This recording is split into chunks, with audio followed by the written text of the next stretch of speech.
Howdy, it's Jim Murado. Yes, it's in that area. This is the middle of December 2022.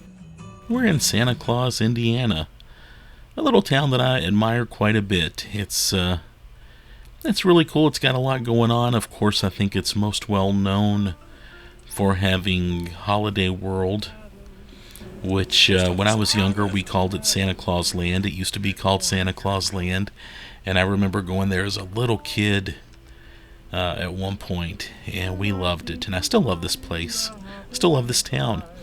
And also, Abraham Lincoln spent some time here.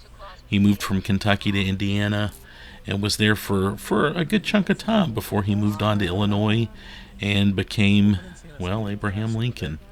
Anyway, we're going by this little strip mall here. Of course, every business seems to have a Christmas or Santa Claus kind of theme. You see several statues. Up here at the end, yeah, there's the famous post office. And every year they have a different, new, unique Santa Claus Indiana related postmark, a special pictorial postmark for Christmas. A lot of people mail their Christmas cards from there to get that postmark. We're driving by Holiday World now. You see the big water tower on the right. And I've spent a lot of time here, especially when I was younger, and I've come back.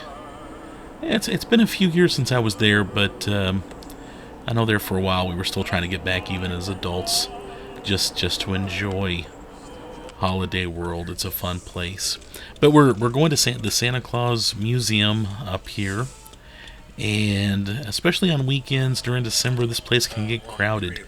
We had to drive around a couple times to find a parking spot, but they've got the museum, they've got the old community church, the original post office. Up there on the right, you see the famous Santa Claus statue. And we walked in to the Santa Claus Museum, and it was crowded. In fact, I want to get back here when it's not so crowded. But I always love looking at trains. They have a couple of cool train displays in here, and I just think that's great. And I know we're about to pass. Yeah, there it is, Pluto Water from French Lick, Indiana. I've got other videos up on French Lick, Indiana. Another great area, about an hour from here. And yeah, we're just looking around the museum. I'll let you look a little bit. I know. Oh yeah, I love that Santa Claus lamp pennant. I'm gonna have to hunt one of those down. On this particular day, I ended up picking up the autobiography of Pat Cook.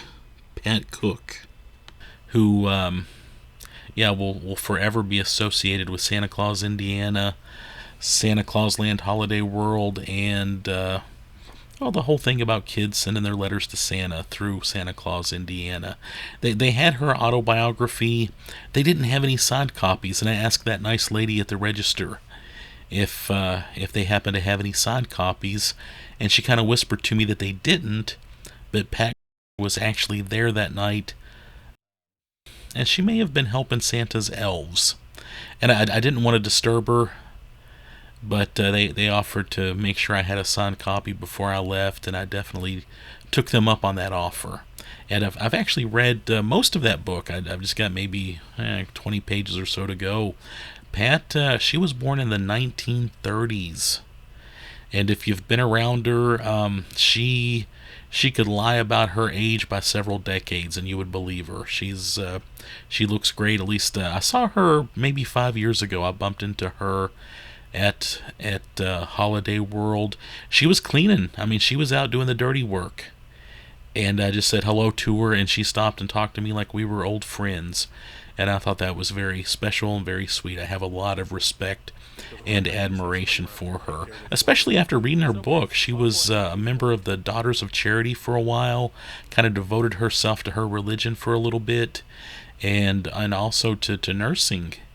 And then she kind of came back home and helped her husband and her father with Santa Claus Land. And they didn't quite start it, but her father and her husband really made the town and the attraction what it is today.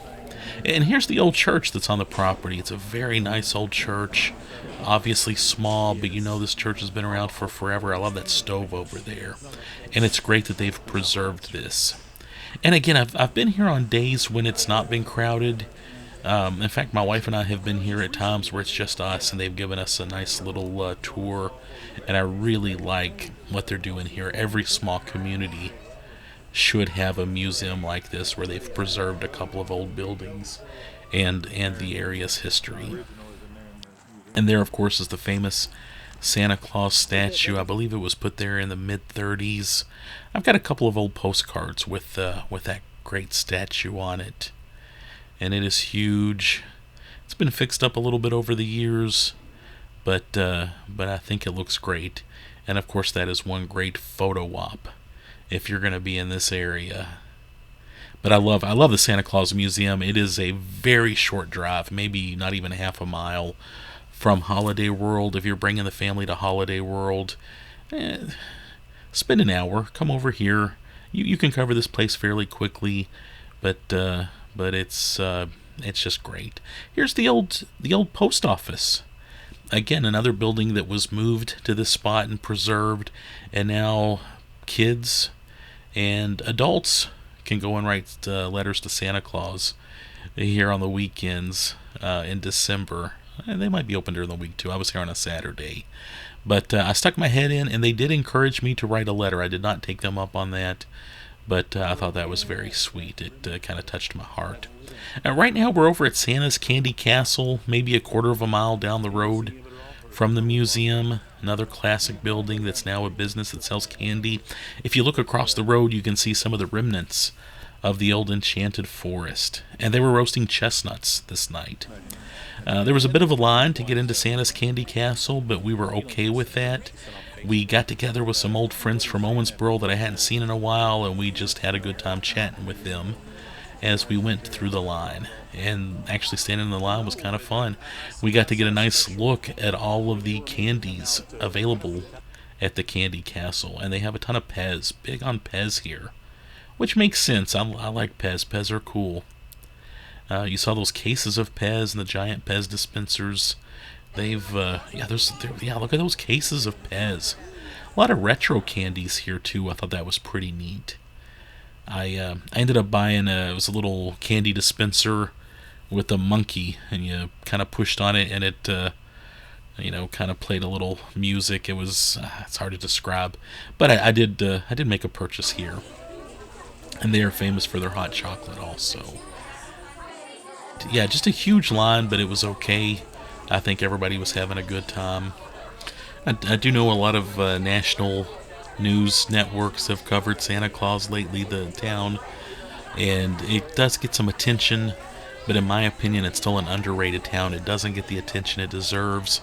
It's a short drive. It's, an hour from Owensboro, an hour from Evansville, French Lick, not that far from Louisville. In Lexington, we did this in a day trip, easy. And it's just such a pleasant, sweet little town. There's a picture of Mick Foley there on the right, a signed picture. Wrestler who is famous for his love of Christmas and Santa Claus. He's been through here. Met him once myself. He's a nice guy. But yeah, this was just our brief trip to Santa Claus, Indiana before Christmas. We wanted to come and check things out and to meet some friends. Another part of Santa's Candy Castle there is you go to get your drinks, and there they are roasting chestnuts on an open fire. So that was pretty cool. Anyway, if you've been to Santa Claus, Indiana, let me know what you think.